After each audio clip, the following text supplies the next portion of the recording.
우리에게 주시는 말씀을 함께 읽겠습니다. 베드로전서 5장 6절에서 7절의 말씀을 저희가 한 목소리로 읽겠습니다. 시작. 그러므로 하나님의 능하신 손 아래에서 겸손하라. 때가 되면 너희를 높이시리라. 너희 염려를 다 주께 맡기라. 이는 그가 너희를 돌보심이라. 아멘. 함께 자리에 앉으시겠습니다.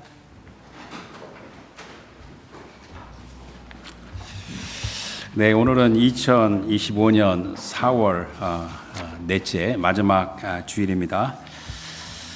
2025년 그러니까 우리가 언제부터 카운트했는지는 잘 알고 있죠.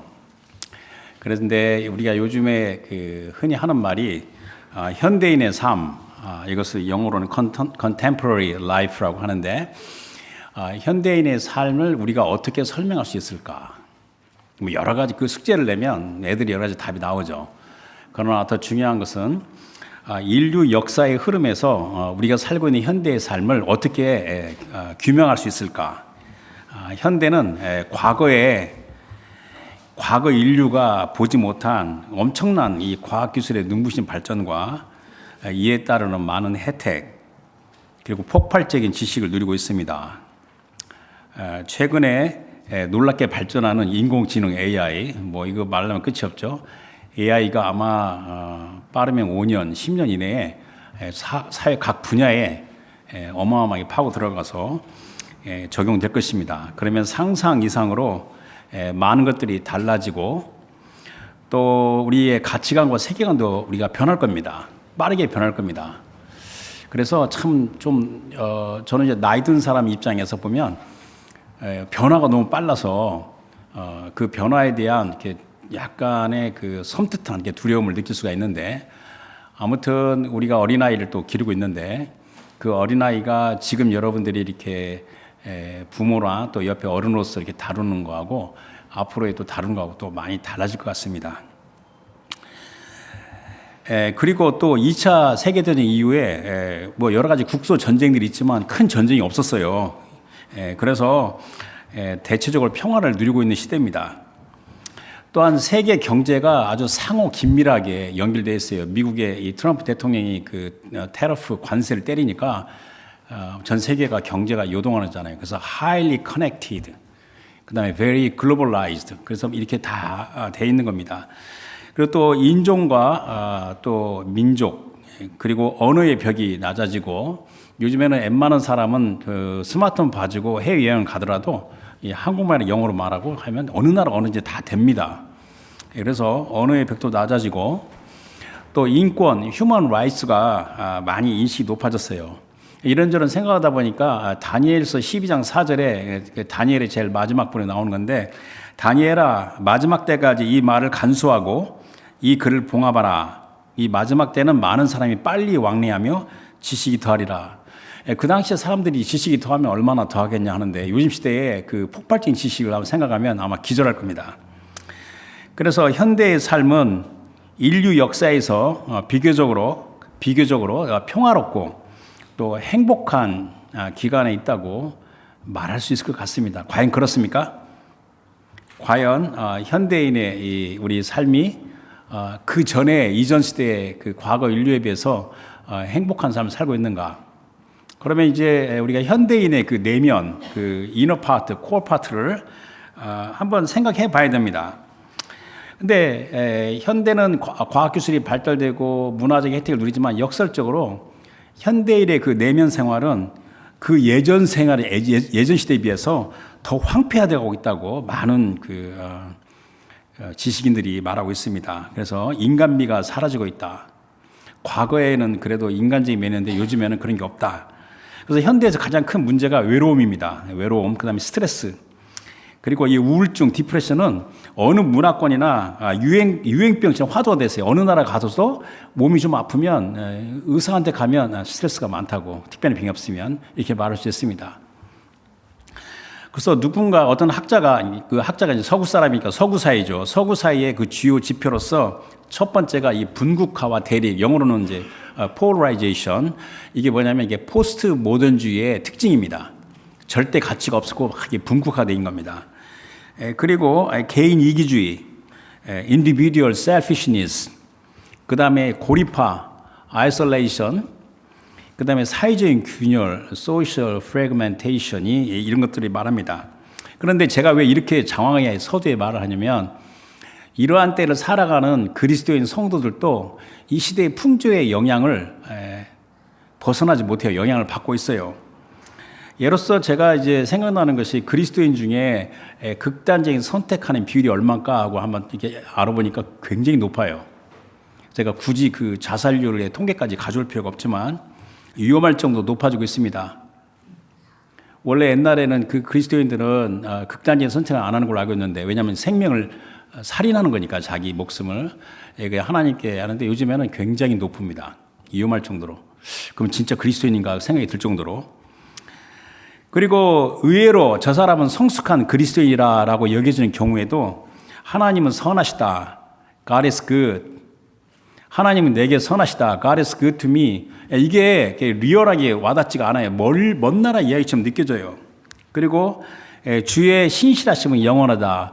The faithfulness of the Lord endures forever. 이렇게 많이 암송을 했죠.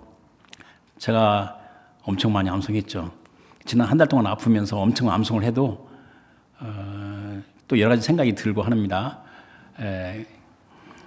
그런 데서 믿음이 흔들리는 경우가 있어요. 의외로 성숙한 그리스도. 그런데 여러분 성경에 있는 믿음의 선조들도 예외 없이 그런 상황을 우리가 있는 걸 봅니다. 그들 모두가 우리 믿음의 선조들 또 여러분과 저도 살아계신 주 하나님을 사랑하고 그 다음에 우리가 동행하며 또 내 삶을 주님께 헌신하기로 결단한 사람들이 할지라도 때로는 우울증 또 심한 우울증에 시달리는 것을 놀랍기만 합니다. 제가 우리 믿음의 그 선배들의 그 바이오그래피 자서전을 쭉 보면서 교회에서 말하지 않는 뭐 말틴 루터 무슨 뭐 누구 막 말하는데 그 사람들의 이면에 그 있는 우울증 같은 건 교회에서 말 안 하죠. 왜냐하면 그 말하면 다 다운될까 봐. 성숙한 그리스도인이라도 때로는 우리가 그런 마음의 그 우울증을 피할 수 없는 경우가 있습니다. 왜 그렇습니까? 우리 모두는 하나님의 백성 성도이면서도 우리가 죄로 망가진 부분이 여전히 남아있기 때문에 그렇습니다. 주 성령께서 우리 안에 계시고 생명과 은혜를 평강의 은혜를 끊임없이 베풀고 있지만 우리 모두는 연약함에 있고 여전히 남아있는 죄성으로 허물과 죄로 얼룩진 세상, 영어는 The Fallen World에 살고 있기 때문에 그렇습니다. 이 지구 밖에 멀리 나가서 다른 천체에 살면 모를까? 여기에 살면서 그것을 피할 수가 없습니다. 그래서 우리는 예외 없이 흔들어대는 믿음의 도전과 시험에서 나는 혼자인가 봐. 나를 위해서 기도하는 사람이 없는가? 그런 생각 들면 저한테 빨리 연락하십시오. 그리고 기도 제목 주십시오. 그러면 저는 예전 없이 특별히 저는 기도를 합니다. 이 목회자 마음 가진 사람은 그런 기도를 합니다. 나는 혼자인가 봐. 그런 생각도 들기도 합니다. 그리고 스트레스와 우울증이 얼마든지 시달릴 수가 있습니다. 그걸 이상하게 여기지 말라는 겁니다. 과학기술의 발전과 생활의 윤택화가 되는 것은 우리의 내면 세계와 정신건강과 그렇게 상관이 없습니다. 여러분들 제가 또 설교를 준비하다 보니까 1990년대는 제가 서울에 있었으니까 그 후반에 IP가 뭔지 알죠? 인터넷 프로토콜. IP의 버전이 이제 올라가면서 한 가구당 IP 애드레스를 10개 이상 줄 수가 있다. 이야, IP 애드레스가 한 가족당 10개를 주면 얼마나 생활이 윤택하게 될 것인가. 모든 것이 막 그 자동으로 컨트롤하고 하니까 그런 생각을 했었습니다. 근데 25년 넘게 30년이 지났는데 봐도 삶은 윤택하더라도 여전히 우리가 황폐화된 모습을 볼 수 있습니다. 자, 이러한 역설적이고 시대적인 상황에서 우리가 집중하고 그리고 굳게 잡아야 할 것이 있는데 그것은 우리가 어떠한 상황에 있다 할지라도 우리 하나님은 하나님의 백성 성도들에 대하여 돌보시고 계시다는 겁니다. 그 돌보신다는 것이 그냥 뭐 대충 잘 보시나 보다. 그거 아닙니다.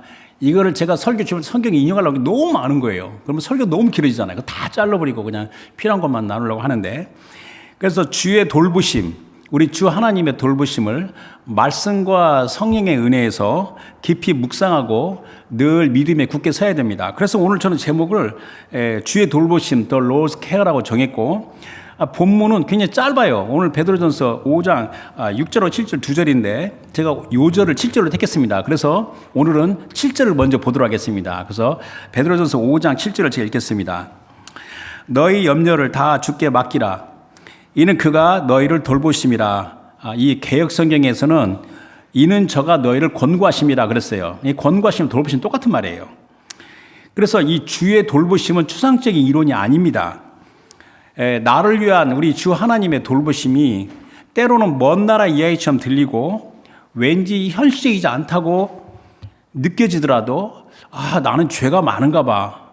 나는 우리 집안에서 나 혼자 믿는데 그러니까 복이 좀 없나 봐. 뭐 이딴 생각도 막 들고, 그런데 우리 하나님의 앞에서는 우리 차별이 없어요. 1대1의 관계입니다. 그러나 주의 돌보심이 멀리만 느껴지고 나하고 왠지 상관이 없는 거 느끼실 때면 그게 미혹과 시험입니다. 주의 돌보심은 엄연한 현실적인 사실입니다. 살아계신 주 하나님의 돌보심은 사랑과 궁휼하심에 근거한 실제 현실적 사실입니다. 팩트입니다. 이에 대하여 베드로가 이 베드로전서를 쓰면서 주가 너희를 돌보심이라 했을 때 그 어떤 마음을 했을까? 베드로는 우리 예수님과의 3년 동안 동행하면서 수많은 것을 봤고, 물론 이제 자기가 또 주님을 또 이제 부인하다가 다시 이제 회개하고 돌아섰고, 이제 여러 가지 과정 겪으면서 주님께서 너희를 돌보신다는 것이 우리가 생각하는 그 수준이 아닙니다. 굉장히 깊어요.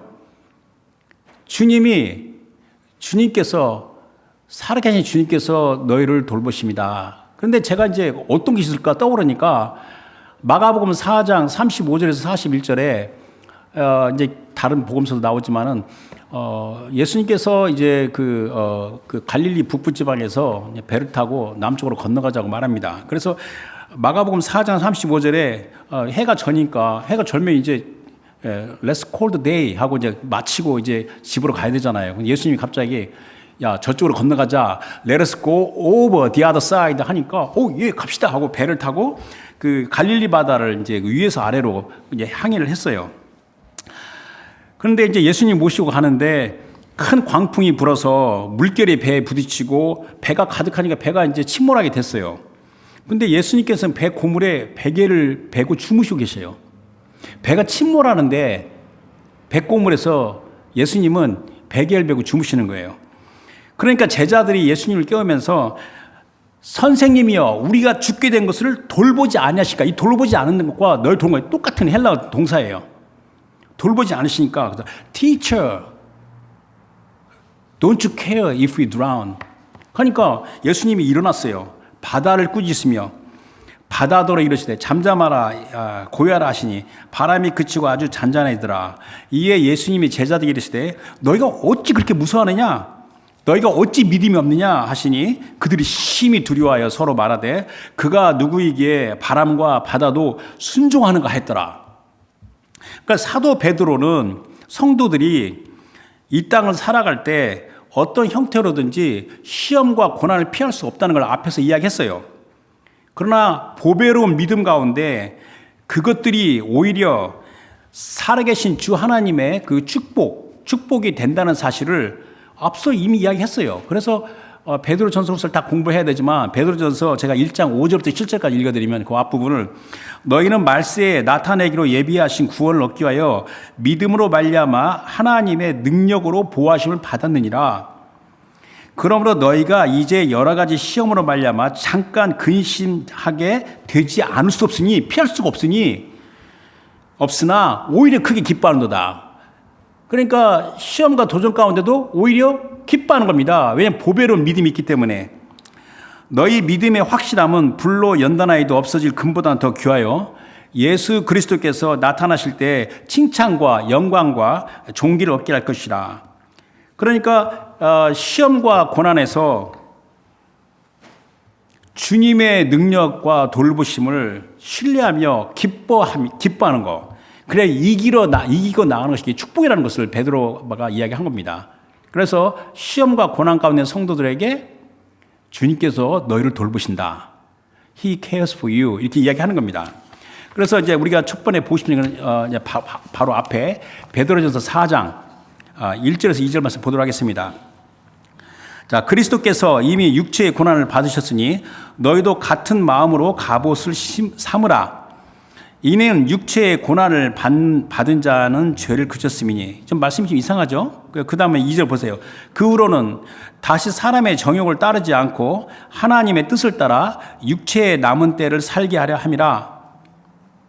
그러니까 우리가 고난과 시험 가운데 우리 주님의 능력과 나를 돌보심에 대한 믿음을 가지고 크게 기뻐하며 이기며 나아가는 것이 축복이 되는 건데, 그 축복이 뭐냐면 내가 육체의 남은 때를 살아갈 때 내 정욕을 따르지 않고 하나님을 뜻을 더욱더 살도록 은혜를 베푸신다는 겁니다. 그런데 내가 시험과 도전 가운데 있을 때 내가 주님의 능력과 돌보심을 내가 신뢰하는데 거기에 가장 중요한 지표가 뭐냐면 먼저 내 자신의 모든 염려.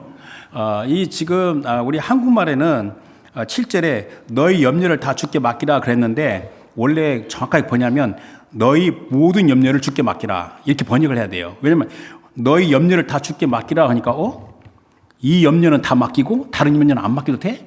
이런 생각이 들 수 있잖아요. 정확하게 번역하려면 너희 모든 염려를 다 주께 맡기라. 그래서 염려가 모든 염려예요. 그래서 cast all your anxiety upon the Lord, upon Him 이렇게 하는 겁니다. 그러니까 내가 주의 능력과 돌보심을 내가 의지하며 기뻐하는 나의 모습의 가장 중요한 지표가 나의 모든 염려를 주께 맡기는 겁니다. 이것은 명령이에요. 지난 수요일 날 수말기 때 주님의 명령에 대해서 제가 리스트할 때 제일 마지막에 나오는 거죠. 삶에 필요한 기본적인 것부터 자신의 마음과 생각을 짓누르고 사로잡나 현실에 집중하지 못하게 하는 모든 염려를 주님께 맡기라는 겁니다. 예수님도 여러 번 염려하지 말라고 말씀하셨고 사도 바울도 이렇게 말씀을 하셨는데 우리가 두 개만 말씀 보도록 하겠습니다. 마태복음 6장 25절, 26절 또 33절 보도록 하겠습니다. 자, 25절에 예수님께서 말씀하셨어요. 그러므로 내가 너에게 이르노니 목숨을 위하여 무엇을 먹을까, 무엇을 마실까, 몸을 위하여 무엇을 입을까 염려하지 말라. 목숨이 음식보다 중하지 아니하며 몸이 의복보다 중하지 아니하냐. 공중의 새를 보라. 심지도 않고 거두지도 않고 창고에 모아들이지도 아니하되 너희 하늘 아버지께서 기르시나니 너희는 이것보다 귀하지 아니하냐. 그러면서 33절에는 오히려 염려하지 말고 너희는 먼저 그의 나라와 그 의를 구하라. 그러면 이 모든 것을 너에게 더하시라. 또 사도 바울은 빌립보서 4장 6절 7절에서 아무것도 염려하지 말고 염려하지 말고 다만 모든 일에 기도와 간구로 너희 구할 것을 감사함으로 하나님께 아뢰라. 그리하면 모든 지각에 뛰어난 하나님의 평강이 그리스도 예수 안에서 너희 마음과 생각을 지키시라. 조금 이 모든 염려를 주님께 맡긴다는 것이 참 이게 왜냐하면 이게 생각을 많이 하고 공부를 많이 한 사람들이 참 문제가 많아요. 이게 단순하게 주님께 맡겨야 되는데, 그래서 나는 나의 모든 염려를 주님께 맡기고 내 열심히 살아간다 할 때 옆에 굉장히 똑똑한 사람을 보면서 너는 약간 센스가 없는 것 같다. 어떻게 이렇게 무감각하냐? 이런데도 이렇게 걱정이 안 되냐? 그러면 내가 정말 무감각한가? 저 사람이 나보다 굉장히 좀 지적으로 높은 사람인데? 그런 걱정이 들 수 있잖아요. 그럴 때 이렇게 하세요. 네, 저는 염려하는 센스가 마비됐어요. 왜요? 주님께서 염려하지 말라고 명령하셨잖아요. 그러니까 저는 염려하는 센스가 마비됐어요. 그런 어리석든 찾지만 그런 생각이 들었다는 겁니다. 그렇게 단순하게 그 모든 염려를 주님께 맡겨야 되는 겁니다. 자, 주께 맡기라. 이 맡기라는 이 동사가 이것은 이게 동사 상태 이게 분사형이에요. 그러니까 명령의 의미를 갖는 게 분사형입니다. 그러니까 이 분사형이니까 주동사가 원래 그 6절과 7절은 헬라에서는 한 문장이에요. 원 센텐스예요. 그런데 7절에 맡기라 이것은 분사형이기 때문에 주동사가 뭐냐면 6절에 나와 있는 겸손하라가 그 주동사입니다. 그러니까 주님께 모든 염려를 맡기는 행위는 주님 앞에 내가 철저히 낮아지고 겸손하는 것을 의미하는 겁니다. 그래서 6절 보도록 하겠습니다. 6절. 베드로서 이제 5장 6절에 그러므로 하나님의 능하신 손 안에서 겸손하라. 이게 이 문장의 주동사예요. 때가 되면 너희를 높으시리라. 자, 그러므로인데 그러므로가 바로 앞에 있는 걸 제가 읽지 않았지만은 그 5절의 그 후반부에 하나님은 교만한 자를 대적하시되 겸손한 자들에게 은혜를 주시니라. 이 말씀이 이주는 거예요. 자, 하나님은 교만한 자를 대적하시는데 겸손한 자에게 은혜를 주시자. 이 말씀 엄청 많아요, 성경에. 자, 그러므로 이렇게 말했어요. 그러니까 우리 주 하나님께서 하나님의 백성에게서 가장 싫어하신 게 교만입니다. 여러분들 우리 오해하면 안 돼요. 우리 하나님은 우리가 돈을 많이 버는 거에 반대를 안 하셔요. 하나님은 우리가 권력이 많은 거에 대해서 반대를 안 하셔요. 우리 하나님은 우리가 뭐 학교를 오래 다녀서 뭐 박사학위도 여러 개 있고 지식이 많은 것도 그렇게 반대하지 않으셔요. 하나님 반대하는 그런 교만이에요. 돈이 좀 있다고. 그리고 좀 자기가 권력 좀 있다고. 그리고 좀 뭐 가방끈이 길어서 뭐 학위가 뭐 이름 꼬리에 뭐 디그리가 많다고. 교만하면 그걸 제일 싫어하십니다. 하나님은. 하나님 아버지 제가 경제적으로 어려운데 이 돈이 필요한데 이 돈을 채워주십시오. 하나님 기뻐하실까 하니까 그게 아니에요. 하나님 우리 돈 많은 거 살짝 반대하지 않으신다고 했어요. 그 많은 증거가 많아요. 하나님이 제일 싫어하는 게 교만입니다. 자, 교만은요 인류 최초의 죄예요. 교만의 원조가 사탄 마귀입니다. 여러분들 폭력 있죠? 그 다음에 음행 있죠? 살인. 이게 최초의 죄가 아니에요. 최초의 죄는 교만이에요. 교만이 최초의 죄고 교만으로 말미암아 그 뒤에 폭행과 그 다음에 전쟁과 살인과 음행이 이어지는 겁니다. 그래서 여러분들이 그 교만이라는 것은 우리가 특별히 나타나지 않으니까 죄가 아닌 것 같은데 거기서 모든 죄가 비롯되는 겁니다. 그래서 우리 하나님은 창세전에 그리스도 안에서 우리를 택하사 우리 주님 앞에 흠이 없고 거룩하게 만드시려고 애초부터 그렇게 교육을 하셨는데 우리 하나님 배에서 제일 싫어하는 게 교만입니다.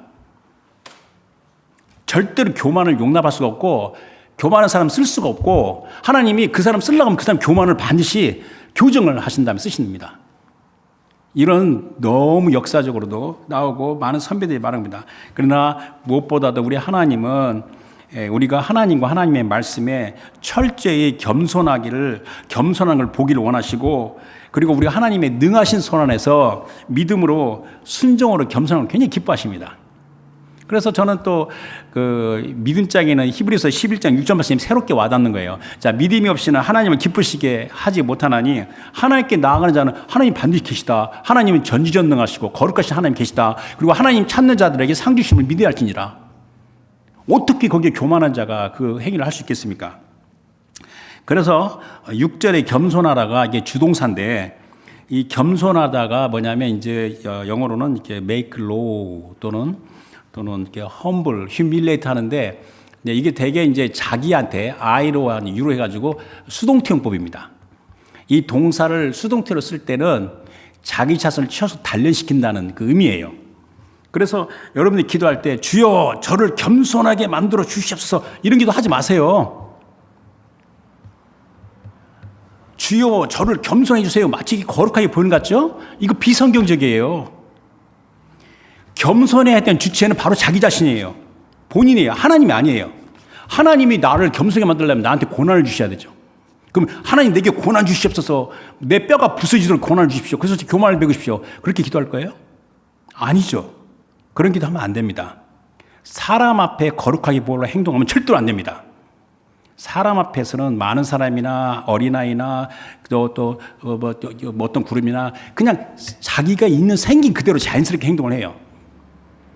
거룩이라는 것은 하나님 앞에 나아갈 때 그 내적인 상태입니다. 그래서 본인 스스로 자기 자신을 경계하고 복종하며 겸손해야 됩니다. 자, 근데 우리가 겸손하는 그 겸손의 대상이 그 6절에는 하나님의 능하신 손 그랬어요. 하나님 능하신 손이 주의 돌보심이죠. 실제로라면. 근데 여기 성경에서 손은, 하나님의 손은 절대 주권을 나타내고 절대 주권적인 권능, 그 다음에 하나님의 주권적인 소유와 은혜를 나타내고 또 심판도 가리키는 겁니다. 그래서 제가 신약 하나 구약 하나 말씀 읽어드리면 요한복음 10장 27절 29절에 예수님께서 내 양은 내 음성을 들으며 나는 그들을 알며 그들은 나를 따르니라. 내가 그들에게 영생을 주느니 영원히 멸망하지 아니할 것이요 또 그들을 내 손에서 빼앗을 자가 없느니라. 그들을 주신 내 아버지는 만물보다 크심에 아무도 아버지 손에서 빼앗을 수 없느니라. 내가 죽을 것 같은 힘든 어려운 상황인데도 나를 주님의 손에서 뺏을 자가 없다고 고백을 하는 겁니다. 또 출애굽기 3장 19절 20절에 이게 출애굽하는 과정인데 우리 여호와 하나님께서 말씀하시길 내가 아노니 강한 손으로 치기 전에는 애굽 왕이 너희가 가도록 허락하지 아니하이다 하는데 저는 옛날에 읽을 때 아니 하나님께서 애굽 왕 그 마음 하나 못 바꾸시나 그냥 착 보내시지 왜 이렇게 재앙을 10개나 때리시고 그러나 그래 했는데 그 애굽 왕의 배후에는 그 견고한 진, 흑암의 권세가 있다는 겁니다. 그러니까 하나님께서 강한 손으로 치지 않고서는 나오지 않는 걸 안다는 걸 아신다는 겁니다. 그래서 내가 손을 들어 애굽 중에서 여러 가지 이적으로 그 나라를 친 후에야 그가 너희를 보내리라 라고 주님께서 말씀하십니다. 하나님의 손은 하나님의 절대 주권적 권능, 하나님의 주권적인 은혜와 소유, 또 심판도 가리키는 겁니다. 그래서 때가 되면 높이시라 그랬어요. 때가 되면 하나님 우리를 높이시는데 우리가 이렇게 높아지고 승리하고 축복하는 것이 하나님께서 원하시는 거예요. 그리고 결국 하나님 말씀대로 이루어지는 겁니다. 근데 그 때가 되기 전에 우리의 상태가 뭐냐면 모든 연료를 주께 맡기는 겸손함이 있어야 된다는 겁니다. 승리와 축복은 하나님의 백성에 대한 하나님의 목적이에요. 반드시 이루어진 결과입니다. 근데 우리 주님은 주님의 방법으로 높이십니다. 그래가지고 우리 주님께서 이렇게 높이실 때는 그 사람이 교만하지 않는 것은 그가 모든 시험과 도전의 어려운 상황에서 겸손하게 자기 염려를 주께 맡기는 철저한 순종을 터득했기 때문에 교만하지 않는 겁니다. 아까 제가 베드로전서 4장 1절 2절 읽었잖아요. 여러분이 현재 지금 상태에 내 마음을 짓누르는 문제, 나의 고민, 나의 어려움 가운데 이 모든 염려를 주님께 맡기면서 내가 열심히 현실에 충실히 살아갈 때 그것만 일이 이루어진 게 아니라 내 안에 하나님의 겸손함을 배운다는 겁니다. 다시 5절 7절로 넘어가서 이 7절 다시 한번 읽으면 너희 염려를 다 주께 맡기라. 너희 모든 염려를 다 주께 맡기라. 이는 그가 너희를 돌보심이라. 근데 여기서 이제 이 베드로는 유대인이잖아요. 그 베드로 유대인 저는 유대인들은요. 여러분 경건한 유대인들은 정말 끝내줍니다. 그들이 성경 말씀에 이 목을 매는 것은 대단합니다. 근데요, 베드로는요, 유대인이었으나, 그냥 무식한 어부입니다. 구약 성경을 알면 얼마나 알겠어요. 또 예루살렘에 있는 제사장과 서기관들이 베드로한테 이거 무식한 거 아니야? 갈릴리 이거 촌뜨기 아니야? 그렇게 말하지 않았습니까? 베드로가 무식해요? 사도행전 2장에 오순절, 성령 강림 후에 베드로 설교를 보세요. 이것도 제가 다시 읽어보니까 엄청난 감동이 와요. 사도행전 2장 14절부터 40절까지가 베드로의 설교인데 성령에 감동된 베드로는 구약의 예언의 말씀을 총 엑기스를 뽑아가지고 강력히 증언했고 그때 세계 각지에 오순절에 예루살렘에서 예배하려고 세계 각지에서 모인 디아스포라 유대인들 모두가 베드로의 설교를 듣고 마음에 찔려서 베드로에 나간 겁니다. 오순절에 예루살렘에 유대인들이 모이는 것은 굉장히 중요한 거예요. 그건 나중에 우리가 이제 또 한번 살펴보기로 하고. 그래서 베드로가 이는 그가 너희를 돌보심이라 라고 이게 말하는 것은 이게 성경 전체 주제입니다. 베드로가 구약에 대해서 무식하다고 아니에요. 이거 말하려면 우리 하나님은 주무시지 않고 졸지도 않는다 말할 수 있는 거죠. 그러나 제가 성경 몇 군데 보고 말씀을 정리하고 합니다. 자, 신명기 11장 10절에서 12절 인보케이션 할 때 우리가 읽은 말씀이지만 자, 신명기 11장 10절에 내가 들어가 차지하려 하는 땅은 내가 나온 애굽 땅과 같지 아니하니 거기에서는 너희가 파종한 후에 발로 물대기를 채소밭에 댐과 같이 하였거니와, 이게 애굽에서 이렇게 한 거죠. 그러나 이제 너희가 건너가서 차지할 땅은 산과 골짜기가 있어 하늘에서 내리는 비를 흡수하는 땅이요 내 하나님 여호와께서 돌봐주신 땅이라. 연초부터 연말까지, 그러니까 1년 내내죠. 연초부터 연말까지 내 하나님 여호와의 눈이 항상 그 위에 있느니라. 여러분들 그 인류의 문명 중에서 나일강의 문명이 이게 굉장히 뭐 크고 좋다고 하잖아요. 나일강이 이렇게 범람하면 그때 그 땅이 드라이하니까 물을 탁 끌어다가 이렇게 저장했다가 그걸 관기시설을 이용해서 농사를 져가지고 막 풍부하게 농작물이 자랐어요. 근데 그 문제가 있어요. 애굽 땅에서 농사를 지려면 많은 노동력이 필요해요. 많은 노예들을 동원시켜서 막 해야 돼요, 일을. 이 세상 문화죠. 노동력을 착취해야 돼요. 왜냐면 월급도 적게 주고 많이 그 노동력을 빼먹어야만 이득이 남잖아요. 그런 애굽 땅과 같지 않다는 겁니다. 너희들 들어가는 가나안 땅은. 가나안 땅은 때가 되면 비가 내리지만 비를 흡수하는 땅, 비를 품고 있는 땅입니다. 그래서 정말 적과 꿀이 흐르는 땅이지만, 그러나 가나안 땅에서는 땅을 차지하기 위한 대적과의 싸움이 있어요. 그리고 또한 주의 말씀을 준행하는 순종이 요구되는 겁니다. 대개 이제 우리가 옛날 어른들이 요단강 건너서 우리 가나안 땅 들어가자, 이게 이제 마치 이렇게 이제 하나님 천국에 가는 걸 말했는데 뭐 다 알고 있죠. 가나안 땅은 천국이 아닌 거. 가나안 땅 안에서는 전쟁이 있잖아요. 그다음에 우리 여호와의 말씀을 순종하는 의무가 있잖아요. 근데 천국 가서 전쟁할 거예요? 그럼 천국 가서도 무슨 뭐 내가 주의 말씀 순종했나이다 주님 앞에서 막 그럴 거예요? 이 가나안 땅은 바로 천국이 아니라 하나님의 백성으로 살아가는 이 땅입니다. 즉 그리스도 예수 안에서 죄사함과 영원한 생명의 은혜로 주의 백성 성도로서 살고 있는 삶을 가리킨 겁니다. 내가 전에는 예수 그리스도 믿지 않고 세상적으로 살았는데 내가 예수 그리스도 안에 살아갈 때 그 삶이 예표하는 게 바로 가나안 땅이 예표하는 겁니다. 그런데 우리 주님께서 선택하셨고 또 미리 아셨고 미리 정하셨고 또 부르셨어요. 그래서 우리가 생명의 은혜로 나간 하나님의 백성으로서 살고 있는 삶이 바로 우리가 가나안 땅의 삶이 예표하는 거라는 겁니다. 거기에는 연초부터 연말까지 내 하나님 여호와의 눈이 항상 그 위에 있다는 겁니다. 이게 뭐냐면 주의 돌보심이 빈틈없이 철저하다는 말씀입니다. 저는 설교 준비하면서 약간 막 이렇게 힘이 나고 정말 걱정 안 해도 되겠다 그런 마음이 들었는데, 그래서 어떻게 제가 전달하는지는 모르겠어요. 그래서 좀 길지만 성경 세 군데를 구약에서 보고 천천히 넘어가도록 합시다. 그래서 서머리 하겠습니다. 자, 시편 91편 7절에서 12절인데 시편 91편 어떤 거라는 건 잘 알고 있지만요. 1000명이 내 왼쪽에서 10,000명이 내 오른쪽에서 엎드려지나 이 재앙이 내게 가까이 하지 못하리로다. 오직 너는 똑똑히 보리니 악인들의 보응을 내가 보리로다. 내가 말하기를 여호와는 나의 피난처시라 하고 지존자를 너의 거처로 삼았으므로 화가 내게 미치지 못하며 재앙이 내 장막에 가까이 오지 못하리니 그가 너를 위하여 그의 천사들을 명령하사 네 모든 길에 너를 지키게 하심이라. 그들의 손으로 너를 붙들어 발이 돌에 부딪히지 아니하게 하려다. 이거는 광야에서 사탄이 예수님 시험할 때 사탄이 인용한 말씀이잖아요. 또 이사야 27장 1절 3절 보도록 하겠습니다. 그날에 여호와께서 그의 견고하고 크고 강한 칼로 날렘 뱀 리오야단, 꼬북꼬란 뱀 리오야단, 이게 대적 사탄이에요. 를 벌하시며 바다에 있는 용을 죽이시라.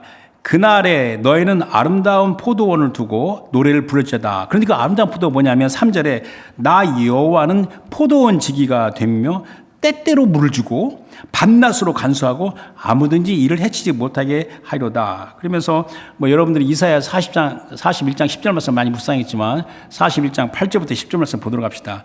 그러나 나의 종 너 이스라엘아, 내가 택한 야곱아, 나의 벗 아브라함의 자손아, 내가 땅끝에서부터 너를 붙들며 땅 모퉁이에서부터 너를 부르고 내게 이르기를 너는 나의 종이라. 내가 너를 택하고 싫어하여 버리지 아니하였다 하였노라. 그러면서 10절에 두려워하지 말라. 내가 너와 함께 함이라. 놀라지 말라. 나는 내 하나님이 됨이라. 내가 너를 굳세게 하리라. 참으로 너를 도와주리라. 참으로 나의 의로운 오른손으로 너를 붙들리라. 그러니까 우리 주 하나님의 돌보심, 그 주 하나님 우리 눈이 빈틈이 없어요. 그다음에 철저하게 함께하는 놀라운 은혜가 있다는 사실을 우리가 좀 깊이 묵상하면서 우리가 신앙생활을 해야 되는 겁니다. 자, 그런 자들은 어떻게 살아갈까 하면 나를 향한 우리 주님의 돌보심을 내가 신뢰하면서 나의 모든 염려를 주님께 맡기는 겁니다. 근데 주님께 염려를 맡기면서 그냥 이렇게 누워서 그냥 아무것도 아니라 내가 나의 모든 힘을 주님께 맡기면서 동시에 현실에서 열심히 살아가는 겁니다. 열심히 일하는 겁니다. 최선을 다하는 겁니다.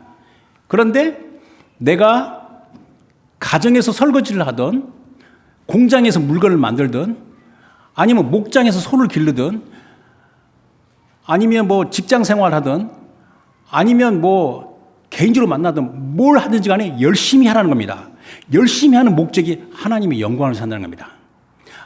하나님께서 내가 모든 염려를 맡기고 내가 열심히 살아가는 것을 기뻐하시며 내 믿음과 겸손함을 기뻐하시기 때문에 하나님 영광에서 살아가는 겁니다. 그래서 저는 이제 이 말씀 묵상하면서 무엇이든지 하든 간에 주님을 바라보는 훈련을 합니다. 그래서 내가 이렇게 보면 이렇게 교회 뒤에 유리창을 보게 되고 또 밖에 나가면 아름다운 햇빛과 진한 차를 보더라도 때로는 내가 개인이 묵상할 때 영어로 말하면 I see nothing but the Lord. 주님이 보는 겁니다.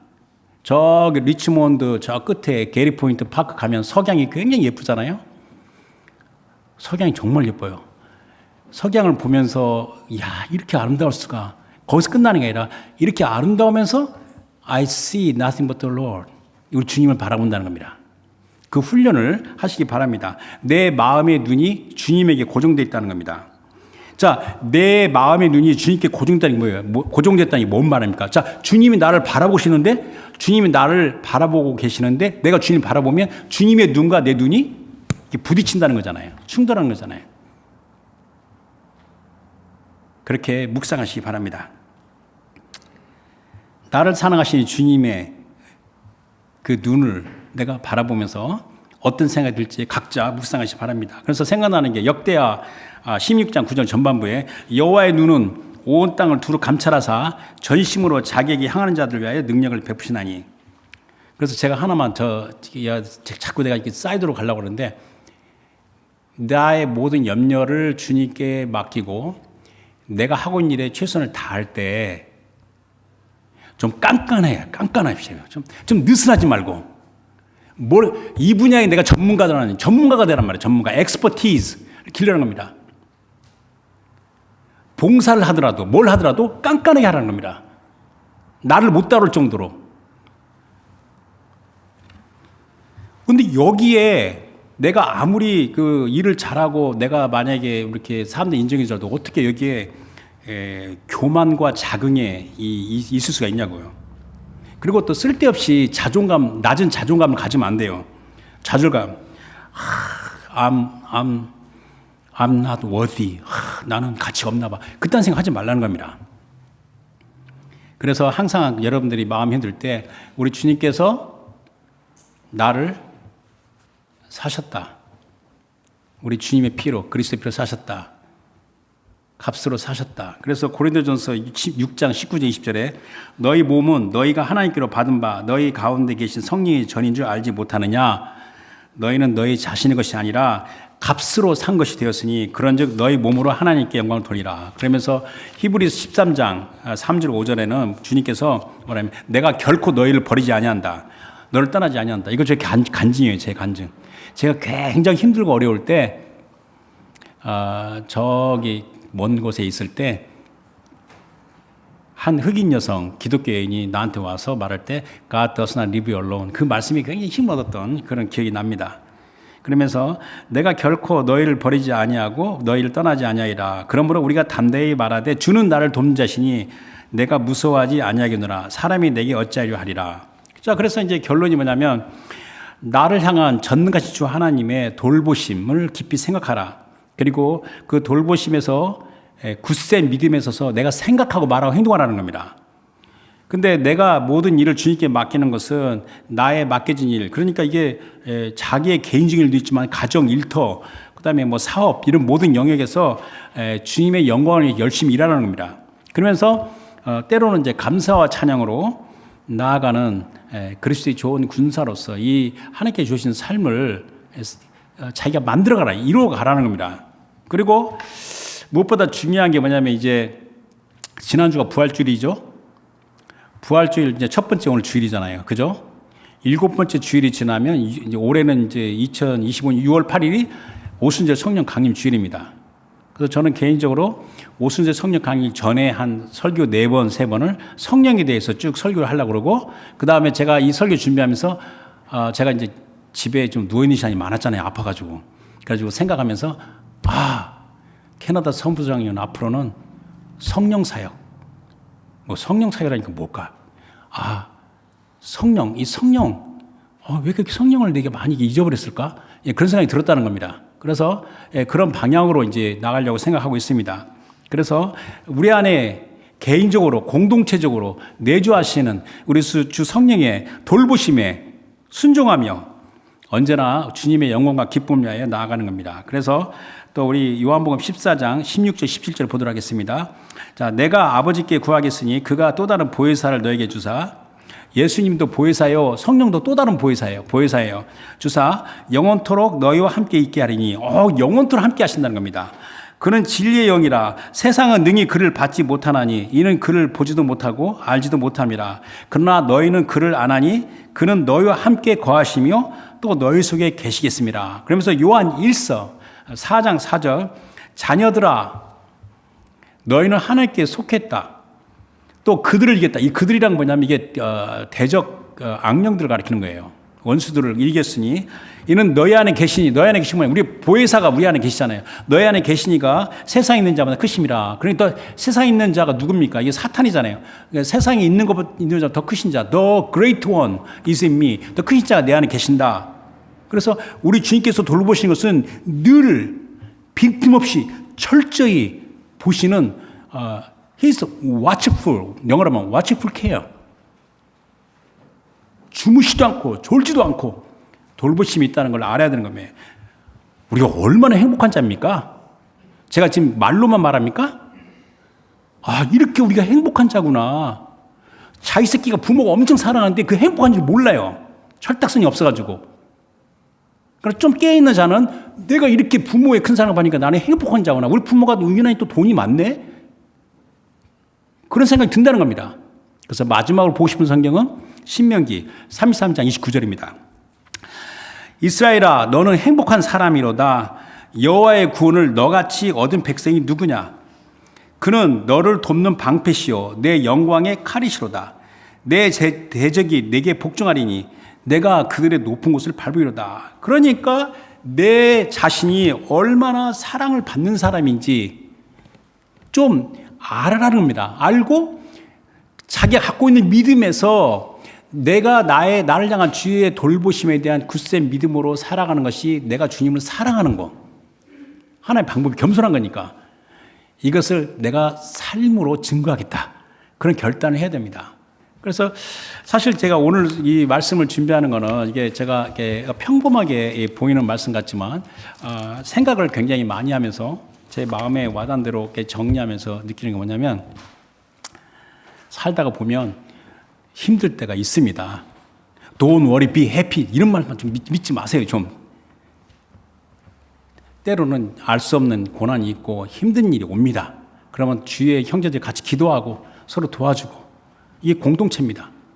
그리고 정말 위해주고 축복해주고 나눠주고 그렇게 하는 겁니다. 또 즐거울 때가 있는 겁니다. 그렇지만 제가 오늘 말하는 것은 어느 때든지 간에 나를 향한 우리 주님의 돌보심, 그 철저한 watchful care를 내가 이 말씀과 통해 알면서 성령께서 말씀하시면서 두려워하지 말라, 염려하지 말라, 열심히 살아가라. 또 요한복음 16장 33절에 예수님께서 다락방을 마치면서 내가 너에게 이르는 것은 내 안에서 너희를 그 평강을 얻기 위한 것이다. 세상에서는 너희가 환난을 당하나 담대하라. 내가 세상을 이겼다라고 말씀하지 않았어요. 이 하나님 성경 인용 계속 엔드리스로 가야 돼, 설교가. 그러니까 여러분들 절대로 남과 비교해서 자괴감, 열등감 이거 가지면 안 되고, 남은 이렇게 똑똑한데 나는 이렇게 멍청할까? I'm now worthy. 이런 이상한 이야기 하지 말고, 이거 나 혼자인가 봐. 이런 생각 갖지 말고, 그리고 우리도 이 공동체가 뭡니까? 공동체도 있지만 주님이 나를 돌보신다. 주님이 내 형편을 다 아신다. 다만 내가 현실에 최선을 다하며 주님 영광 열심히 나간다. 뭐 옛날에 닭 모가지를 비틀어도 새벽이 온다. 뭐 개가 짖어도 기차는 달린다. 뭐 그렇게 담대함을 가지라는 겁니다. 그래서 주의 돌보심에 I'm free, 난 자유함. 그런 자유함을 갖고 담대함을 나가실 주님을 축원합니다. 주신 말씀 생각해서 기도하겠습니다. 오늘 말씀 생각하면서 우리 하나님께서는 살아계신 전능자이시오.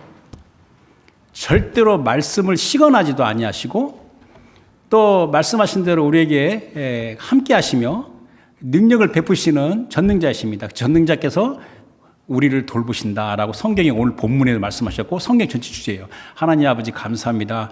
나를 향한 주의 돌보심에 대한 제가 지식이 없고 미리 없는 걸 용서해 주시옵소서. 오늘 주신 말씀처럼 주의 돌보심을 의지하며 겸손하게 현실에서 하나님의 영광 열심히 살아가는 자가 되겠습니다. 주의 자유함과 주의 은혜가 풍성한 삶으로 모든 사람의 축복을 주는 복된 삶을 살 수 있게 도와주십시오라고 다 같이 통성을 기도하겠습니다.